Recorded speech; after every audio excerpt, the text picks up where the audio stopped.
নির্বাচন শেষ হওয়ার পর থেকে উত্তপ্ত হয়ে ওঠে ভাটপাড়া জগদ্দল। মারধরে করা হয় বহু বিজেপি কর্মীকে।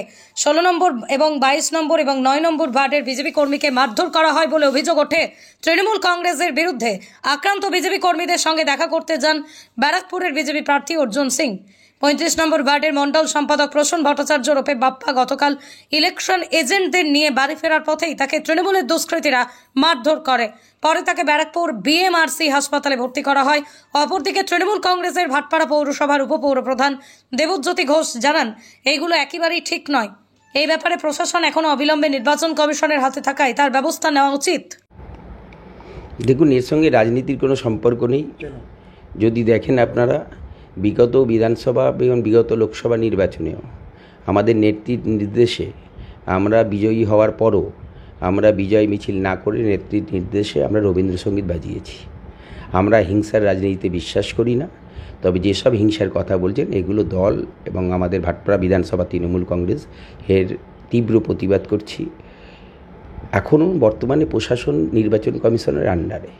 নির্বাচন কমিশন ব্যস্ত আছে কী করে বিজেপি জেতাবে, সেই জন্য নির্বাচন কমিশনের দিকে নজর দিতে পারছে না। এগুলো ঠিক না, বলছি তো। হিংসার রাজনীতিতে তৃণমূল কংগ্রেস বিশ্বাস করে না। শাসক দলের লোকেরাই তো করেছে। কে শাসক দলের লোক? কালকে যারা মারধর করেছে সমাজ বিরোধীর কোনো দল হয় না। আমরা বলছি প্রশাসন উপযুক্ত পদক্ষেপ গ্রহণ করুক, আইনের পথে চলুক। হাসপাতালে ভর্তি বিএমআরসিতে অবশ্যই এটা ঠিক না, বলছি তো। কিন্তু তাদেরও যে প্রেক্ষাপটে দাঁড়িয়ে এই হিংসা ছড়িয়েছে সেটাও দেখতে হবে। আমি কালকে আপনাকে একটা ঘটনার কথা বললাম।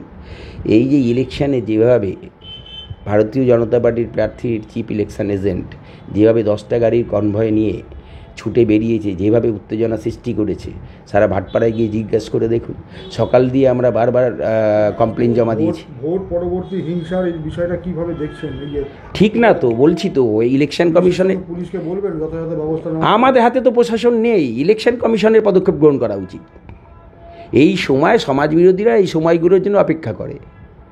মমতা বন্দ্যোপাধ্যায়ের প্রশাসন তো এখন না, নির্বাচন কমিশনের প্রশাসন না। নির্বাচন কমিশন ব্যস্ত এখন কি করে ভারতীয় জনতা পার্টিকে সিট বেশি দিতে হবে, জেতাবার জন্য ব্যস্ত। প্রশাসনের দিকে তো নজর নেই। উত্তেজনা আবার ছড়াচ্ছে আস্তে আস্তে। না ছড়াবে। আর দেখুন, আমার বিশ্বাস প্রশাসন নিশ্চয়ই শক্ত পদক্ষেপ গ্রহণ করবে। রাস্তা আছে আমার। দেবজ্যোতি ঘোষ। ব্যারাকপুর শিল্পাঞ্চল জুড়ে ভাটপাড়া, জগদ্দল এবং কাউগাছি বিভিন্ন জায়গায় কজন কর্মী আক্রান্ত হয়েছে, যেগুলো পার্থভৌমিক ভোটের আগে প্রচার করছিল তো গুন্ডারাজ শেষ করবে। কালকে ভোটে কি দেখেছেন? সব গুন্ডা তৃণমূল কংগ্রেস হয়ে মানুষের ভোট দেওয়ার আটকাচ্ছিল। মানুষ চেঞ্জ করেছে, মানুষ মাঠে নেবে ভোট করেছে।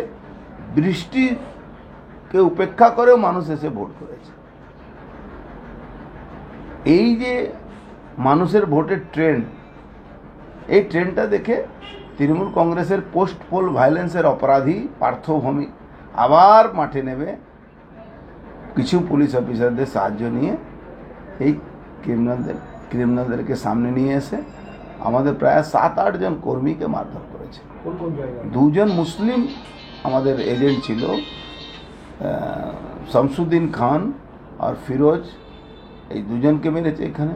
তারপরে প্রিয়ঙ্কু পান্ডের ভাইকে মেরেছে, ও কি পান্ডে নাম আছে, আনন্দ পান্ডে, ওকে মেরেছে। তারপরে পলতাতে মেরেছে। বাপ্পা 35 নম্বর ওয়ার্ডের প্রেসিডেন্ট, ওখানে ওর 3-4টা ক্রিমিনাল আছে। এই ক্রিমিনালরা ভাবছে কি পার্থভৌমিক এদেরকে বাঁচাবে।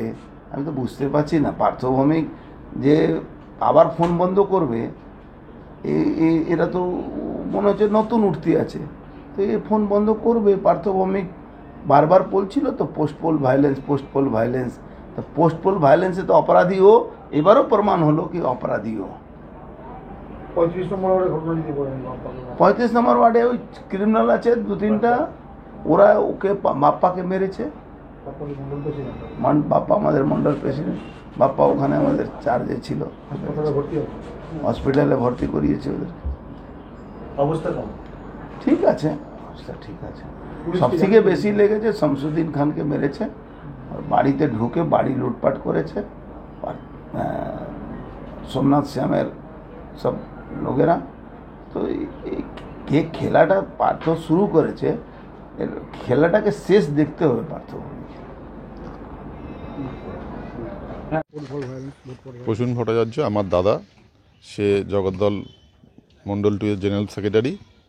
সে সুষ্ঠুভাবে ভোট এখানে হচ্ছিল, তার দায়িত্ব ছিল যে এইখানকার 12টা বুথের সে ভোট করানোর পর সব জায়গার এজেন্টদের সেখান থেকে রেস্কিউ করা, তাদের কিটগুলো সংগ্রহ করতে। সে এইখান থেকে আমার 35 নম্বর ওয়ার্ডের মধ্যেই ব্যারাকপুর পৌরসভার সে সেগুলো কালেকশন করছিল এবং এজেন্টদের সেখান থেকে রিকভার করছিল।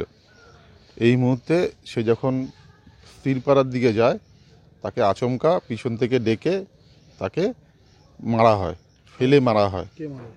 এখন দেখুন কারা মারবে, যারা মারতে পারে আমরা ঠিক অনুমান করতে পারছি না। শাসক দল তৃণমূলের লোক রাস্তায় ফেলে তাকে বেধড়কভাবে মারা হয়। তাকে সঙ্গে সঙ্গে কিছুক্ষণের মধ্যেই বিএমআরসি হসপিটালে নিয়ে যাওয়া গেছে। তার বুক থেকে পা পর্যন্ত, পেটে, বুকে, মুখে এখন দেখুন সে হাত বা ঘুষি, রড বা সেরকম দিয়ে তাকে আঘাত করা হয় এবং সে খুব সিরিয়াস কন্ডিশনে বিএমআরসিতে ভর্তি আছে, আইসিইউতে। তো এটা কাম্য নয়, এখানকার ওই পরিবেশ নয়।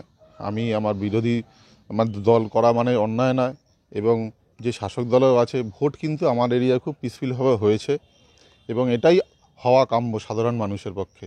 যারা আমরা থাকবো, আমরা বিজেপির থেকেও বলছি বা যে তৃণমূল থেকেও, দুপক্ষ পরিবেশ বজায় রাখা সবার দায়িত্ব। পুলিশকে জানিয়েছেন? পুলিশকে ইনফর্ম করা হয়েছে। কি অভিযোগ করেছেন?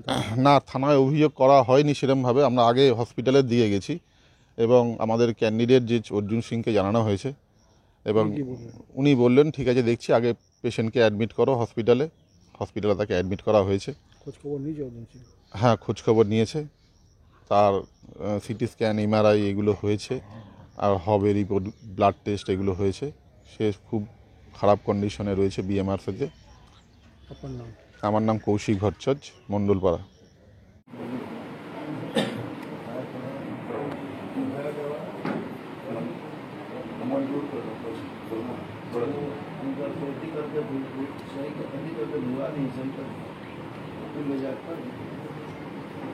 सीपी से हमारे पास ठंडा हो जाएगा,